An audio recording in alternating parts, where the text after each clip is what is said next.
उनकी पूजा करते थे, उनकी सेवा करते, उनकी आराधना करते, दिन रात अगरबत्ती घुमा के दिखा देते बस। लेकिन वो प्रेमी हैं, वो सुनते भी हैं, वो खाते भी हैं, वो सोते भी हैं। वो ये तो वृंदावन ने बताया।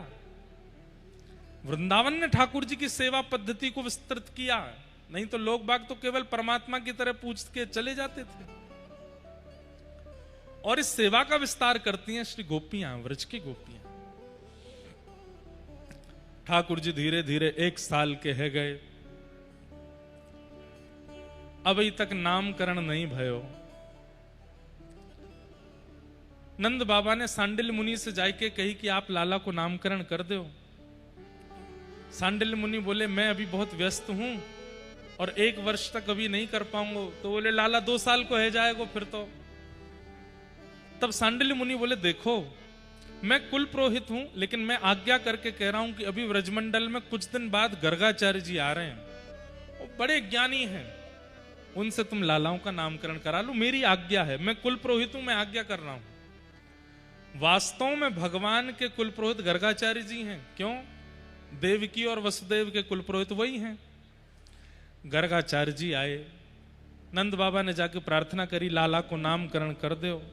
और श्री गर्गाचार्य जी महाराज ने आके ठाकुर जी को नामकरण किया। नामकरण कैसे भयो ठाकुर जी को? यशोदा मैया मन में विचार करने लगी ये हमारे कुल पुरोहित तो है नहीं, हमारे कुल पुरोहित नामकरण करते तो कुछ समझ में आती, अब ये तो कोई और हैं। लाला को नामकरण करवे आए गए, कैसे पतो करूं कि ये सांची जाने कि ना जाने कछु। तो रोहिणी मैया और यशोदा मैया दोनों ने बालकन की अदला बदली कर ली। बलराम जी को तो रोहिणी जी ने यशोदा मैया ने गोद में बैठा लियो और रोहिणी मैया ने कन्हैया को अपनी गोद में बैठा लियो। और दोनों मैया लेकर के जैसे गर्गाचार्य जी के सामने बैठी अदला बदली कर ली बालकन की। गर्गाचार्य जी से कही बाबा अब नामकरण करो।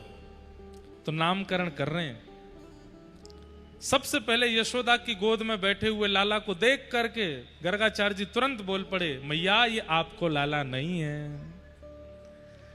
यशोदा मैया आपकी गोद में जो बैठे हैं ये आपके लाला नहीं है। तो कौन है?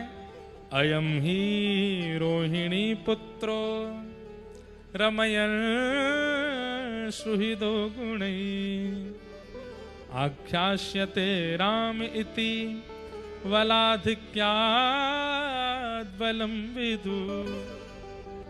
मैया ये तो रोहिणी नंदन है, और जैसे ही कही ये रोहिणी के लाला हैं